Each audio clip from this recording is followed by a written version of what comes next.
पिछले टॉपिक में हमने पढ़ा था कि ग्रेविटेशन क्या होता है और क्या इसके माध्यम होते हैं। ग्रेविटेशन कंप्लीटली डिफाइंड होता है पॉइंट मास में।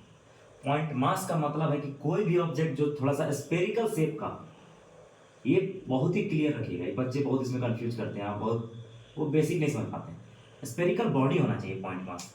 पॉइंट मास सिर्फ स्पेरिकल बॉडी हो सकता है जो जिसका शेप स्पेयर है। ओके, ना कि आप क्यूब ले लीजिए, क्यूबॉइड ले लीजिए, अब बोलिएगा सर ये घर वो घर कहने टकरा रहा, क्या दोनों घर पॉइंट मास है? बिल्कुल वो पॉइंट मास है। अब हमेशा पॉइंट मास का ही बात करता है। ग्रेविटेशन जो हमेशा जो दोनों के बीच का जो फोर्स होता है, जो ग्रेविटेशनल फोर्स पुल होता है, वो स्पेरिकल बॉडी पे बात करेगा, मीन्स पॉइंट मास पे बात करेगा वो, ना कि कोई ऐसा ऑब्जेक्ट जो जिसका शेप अलग है, क्यूब है, क्यूबॉइड है। क्यूब और क्यूबॉइड में सारा कुछ आ जाता है सर, स्क्वायर वगैरह सब उसी में आ जाता है, तो उसमें कोई टेंशन नहीं। तो क्यूब और क्यूबॉइड बिल्कुल नहीं होना चाहिए, हमेशा स्पेरिकल बॉडी होना चाहिए। उसका फॉर्मूला क्या था? अगर दो ऑब्जेक्ट लेते हैं, जैसे एक अर्थ लिए दूसरा मून लिए, मून का मास m2 है, अर्थ का मास m1 है, दोनों का बीच का दूरी पॉइंट मास से जहाँ कंसंट्रेटेड है, दोनों बीच का दूरी r है। जो फोर्स दोनों के बीच में लगेगा, force due to gravity proportional होता है मास 1 इंटू मास 2 के प्रोडक्ट के। फोर्स ड्यू टू जो ग्रेविटी है, दोनों के दूरी जितने जो दूरियां हैं उसके स्क्वायर के इन्वर्सली प्रोपोर्शनल होता है। दूरियां बढ़ेगी फोर्स भी घटेगी, दूरियां पास होगी फोर्स भी ज़्यादा होगी, ये रिश्ता। लेकिन ये बताया गया था न्यूटन जी के द्वारा। तो क्या न्यूटन जी ने अपने एक दिन सुबह उठे और ये लॉ और रूल दे दिए कि आप ये फॉलो कीजिए, आप भी याद कर लीजिए? तो दूसरे साइंटिस्ट भी तो देख रहे होंगे, वो भी तो अपने ताक में बैठे थे, कुछ थ्योरी दे कुछ दे जिससे कारण मेरा थ्योरी पढ़ा जाए, चाहे कुछ भी हो। तो उनसे तो उन्होंने न्यूटन जी से कुछ पूछा होगा, आप बताइए, प्रूफ कीजिए। तो न्यूटन जी ने इनको प्रूफ किया इस फॉर्मूले को, कि इसका वैल्यू क्या है, इसका मतलब क्यों है, ये क्यों आ गया, ये सारा कुछ प्रूफ किया न्यूटन जी ने। कैसे? उन्होंने पहले एक टॉपिक दिया, एक टॉपिक का नाम बताया। उन्होंने बोला सेंट्रीपिटल फोर्स।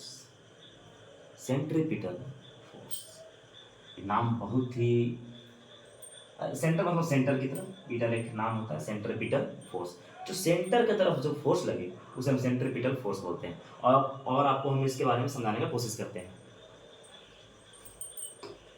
इसको मिटाते हैं, आप लिख लीजिएगा पॉज करके। अब देखिए, आप समझने की कोशिश कीजिए कि कैसे न्यूटन ने बताया कि वो दोनों के जो ग्रेविटेशनल फोर्स होता है वो प्रोडक्ट के बराबर होता है दोनों का मास के, या फिर जो वो इन्वर्सली प्रोपोर्शनल होता है दोनों के डिस्टेंस के बीच में। उन्होंने कैसे बताने का कोशिश किया? उन्होंने एग्जांपल लिया कि कोई भी बॉडी अगर सर्कुलर पाथ में मूव कर रही है, कोई भी बॉडी अगर सर्कुलर पाथ पे मूव करती है, ठीक है, अगर बीच में हम लोग यहाँ पे सेंटर लेते हैं, सेंटर पॉइंट है, अगर कोई बॉडी सर्कुलर पाथ में मूव करेगी तो क्या क्या होगा वो पॉइंट लिखिएगा। आप बोल सकते हैं सर इसमें कोई एक ऑब्जेक्ट था, हम जिस समझने की कोशिश करते हैं सन ले लेते हैं, ये हम अर्थ ले लेते हैं, या आप इसको अर्थ ले लीजिए, इसको मून ले लीजिए, जो आपको लेना है उसके बाद बराबर है। अगर वही ज़्यादा अच्छा लगे वही ले लीजिए, इसको अर्थ ले लीजिए और इसको हम मून ले लेते हैं। तो मून अर्थ के अपने जो ऑर्बिट है उसका उसमें मूव कर रहा है, इलिप्टिकल ऑर्बिट बोलते हैं। ओके ना, तो पहला चीज, अगर स्पीड क्या सर्कुलर पाथ में स्पीड आपको कांस्टेंट रह सकता है? स्पीड क्या हो सकता है? कांस्टेंट। लेकिन डायरेक्शन चेंज करेगा सर, ये तो मेन पॉइंट होता है, ये चीज आपको मालूम होना चाहिए। डायरेक्शन क्या करेगा? चेंज। डायरेक्शन हमेशा चेंज होता है, स्पीड तो कांस्टेंट रहेगा, डायरेक्शन हमेशा चेंज होता है। अगर इसका मास हम मान लेते हैं m1, इसका मास हम m2 मान लेते हैं, मास 1 for the mass of moon, m2 for the mass of earth. आप लिख सकते हैं, लिखने का मन है तो, मास 1 mass of moon, m2 mass of earth, ये दो चीज हुआ। अब आगे समझिए, अगर ये मून मूव कर रहा था तो याद रखिएगा एक अंदर की तरफ फोर्स लगता है, जिसे हम बोलते हैं, तब हमेशा लगेगा, ये मूव मूव करता है, लगता ही लगता है सर, तभी तो वो बैलेंस है। मतलब कोई फोर्स अंदर की तरफ लग रहा था, एक बाहर की तरफ फोर्स होता है, उसको बोलते हैं सेंट्रीफ्यूगल फोर्स। इन्हें पहले समझिए सेंट्रीपिटल फोर्स क्या है।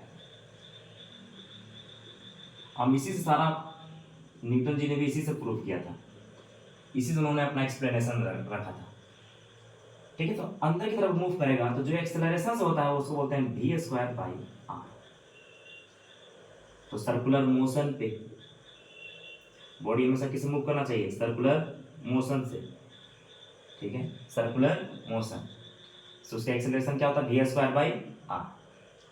ठीक है, और बताइए अगर अगर सेंट्रीपिटल फोर्स है तो फोर्स का तो फॉर्मूला हम लोग पढ़ चुके हैं, न्यूटन सेकेंड लॉ क्या था, mass into acceleration, mass into acceleration. यहाँ से बता सकते हैं कि अगर ये है तो एक्सेलरेशन क्या हो गया, वी स्क्वायर बाई आर। यहाँ तक तो कोई दिक्कत नहीं होना चाहिए। लेकिन आगे समझिए, अगर मान लेते हैं सर कोई ऑब्जेक्ट मेरा यहाँ से चलते चलते मून यहाँ पर आ गया, तो इस पाथ को कवर करेगा ना सर, इस पाथ को कितना कवर करता है, अगर पूरा कवर करेगा गोल, अगर पूरा कवर करे, मान लेते हैं वेलोसिटी को अगर हम डिफाइन करने की कोशिश करिए, वेलोसिटी है क्या यहाँ पर, जो एंगुलर वेलोसिटी होता है, बताइए पूरा क्या होता है सर, 2 पाई आर, जो भी डिस्टेंस चलेगा 2 पाई आर, अगर इसका फोर्स चलेगा तो 2 पाई आर को 4 से डिवाइड करेंगे, पूरा चलेगा तो 2 पाई आर, मान लेते हैं पूरा वो कवर करता है टी टाइम पे, 2 पाई आर बाई टी। ठीक है, वेलोसिटी क्या होता है, डिस्टेंस बाई टाइम। तो डिस्टेंस कितना हो सकता है सर्कुलर पाथ में, सरकमफ्रेंस को ही तो बोलते हैं, सरकमफ्रेंस क्या होता है 2 पाई आर। कितना टाइम पीरियड लगा इसको रोटेट करने पे, टाइम टी। अब क्या लिख सकते हैं यहाँ पर सर, v का मतलब क्या होगा, 2 पाई आर बाई टी, मतलब यहाँ पर भी तो हम लिख सकते हैं ना, तो एम को तो आप यहीं छोड़िए, भाई आर को नीचे लाइए, और v की जगह क्या आप पुट कर सकते हैं, 2 पाई आर बाई टी का क्या चीज, होल पावर 2। और उसी मैथ का खेल, बताइए बताइए सर क्या हो जाएगा, सर ऊपर में तो एम था, 2 क्या बन जाएगा, 4 बन जाएगा, पाई पाई स्क्वायर हो जाएगा, आर आर स्क्वायर हो जाएगा, और नीचे बोलिए आर तो शुरू सीधे रहे, और ये नीचे क्या हो जाएगा, टी स्क्वायर हो गया। अगर आपको काटना चाहते हैं तो आप काट सकते हैं, कोई दिक्कत नहीं है। जैसे आपको दिख रहा हो सर, एक आर से एक आर कटेगा तो सिर्फ एक आर बचेगा सर। ठीक है, लेकिन अब गौर से समझिए, इसको हम अच्छा से यहाँ लिखते हैं, समझाने की कोशिश करते हैं। तो फोर्स हो गया सर, ठीक है, 4 पाई स्क्वायर तो कांस्टेंट लगा, तो उसको एक तरफ लिखते हैं सर। मास थोड़ा सा लग रहा है कि सर ये कांस्टेंट तो बिल्कुल नहीं हो सकता, हम किसकी बात कर रहे हैं, मास ऑफ द मून को, तो आप m1 लिख सकते हैं। यहाँ हम किसकी बात कर रहे हैं, मून का बात कर रहे हैं, तो आप m1 लिख दीजिए, मास m1 होगी। और नीचे क्या हो गया, और बगल में आर भी है, और नीचे बता दीजिए टी स्क्वायर, टी स्क्वायर। आपको कहीं याद आ रहा है क्या टी स्क्वायर हम कहाँ पर पढ़ाया था, आप भी पढ़ चुके हैं टी स्क्वायर, बताइए टी स्क्वायर क्या बोलता था, एक कीपर्स लॉ है, जो पढ़ते थे हम लोग कीपर्स लॉ, पढ़ते थे कीपर्स लॉ, उसमें क्या बोलते थे कि जो भी जो टाइम पीरियड होता था, टाइम पीरियड का स्क्वायर किसके प्रोपोर्शनल होता था, जो क्यूब होता है cube of the mean distance, ये मीन डिस्टेंस का बात करता है, जो जो बीच का जो दूरी होता है, मीन डिस्टेंस आर क्यूब। अगर प्रोपोर्शनल साइन हटता है तो एक प्रोपोर्शनलिटी कांस्टेंट आता है आर क्यूब, मतलब टी स्क्वायर का वैल्यू कहाँ से आया, ये बोलते थे क्रीपर्स लॉ। अगर बच्चे कोई भूल जाते हैं तो याद रखिएगा, इसको क्रीपर्स लॉ बोलते हैं। तो टी स्क्वायर जगह क्या लिख सकते हैं, के स्क्वायर, मतलब अगर 4 पाई स्क्वायर आ गया, m1 यहाँ पहले से था, r यहाँ पहले से है, टी स्क्वायर जगह क्या क्या लिख सकते हैं, के आर क्यूब, अरे not R square dear, it will be r cube, so you can also write r cube. Now with one r you cut down other, so what it will be there, r square. Now say the final result, so final result will be now f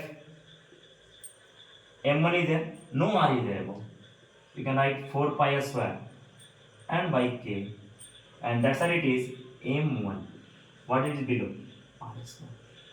What it shows you,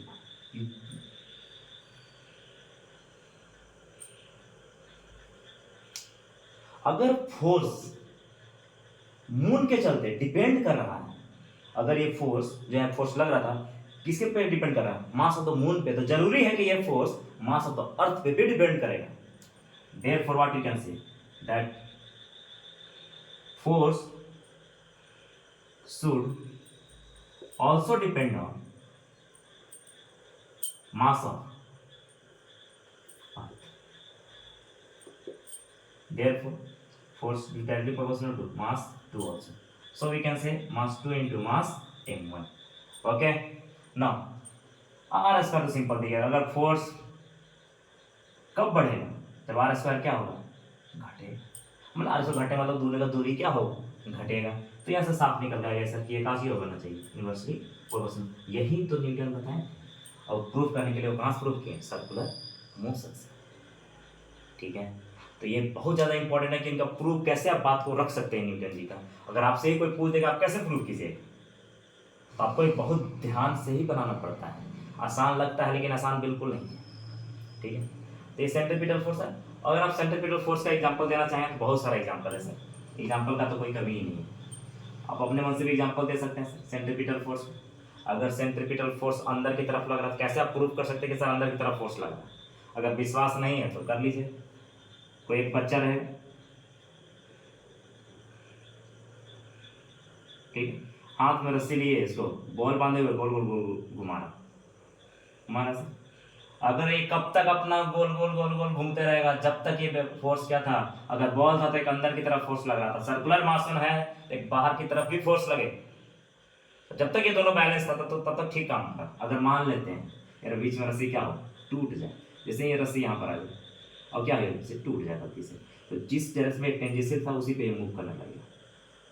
इसे क्या दिखा रहा है, मतलब अंदर की तरफ एक फोर्स लग रहा था जो टूटने कारण नहीं हो पाया, इसलिए कहाँ चला गया, बाहर चला गया। क्योंकि ये अगर लगता तो सब पकड़ के रखता, अगर टूट गया कारण मतलब क्या चीज़ है, अंदर की तरफ फोर्स नहीं लगा, मतलब बैलेंस हुआ नहीं और अपना टेंजेंशियल पाथ पे निकलना चालू कर दिया। ये कौन सा पाथ होता है, टेंजेंशियल पाथ। अगर ज़्यादा जरूरी हो तो समझ सकते हैं, वैसे आप लोग समझते जरूर होंगे, इसको बोलते हैं टेंजेंशियल पाथ। चलिए आज के लिए इतना काफ़ी, फिर आपको मिलेंगे हम नेक्स्ट वीडियो पे।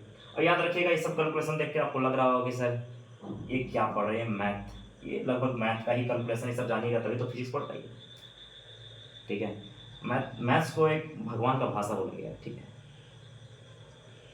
भगवान का ही भाषा होता है मैथ्स। अगर आपको भगवान को अच्छी तरह से समझना है तो आपको एक मैथ्स को बहुत प्रेम से एकदम बहुत चाहत से प्यार करना पड़ता है। अगर आप जैसे एक बच्चा की खुशी देख लीजिएगा, कभी वो आंसर ले आएगा, कोई बच्चा क्लास में बैठा रहता है, आपको जरूर एक बार नहीं एक बार जरूर होता है क्लास 1 to 10 में देखेगा कोई बच्चा ठीक है पढ़ने में, सर एक ऐसा सवाल सर दिए हैं जो कोई बच्चा बना नहीं पा रहा है, 5 मिनट हो चुका है तो पूरा क्लास में शांति है और बना रहा है, कोई बच्चा आंसर ले उछल जाता है बेचारा, बोलता है यस सर हम आंसर ले, वो पल उसके नर्वस को दिखाता है, वो कितना वो फील करता है मैथ्स को। वही भाषा तो उसको मन से जोड़ी रहती है, भगवान के मन से जोड़ी रहती है। तो अगर maths is a language of we say God. Okay, आज के लिए काफ़ी, मिलते हैं फिर नेक्स्ट वीडियो में।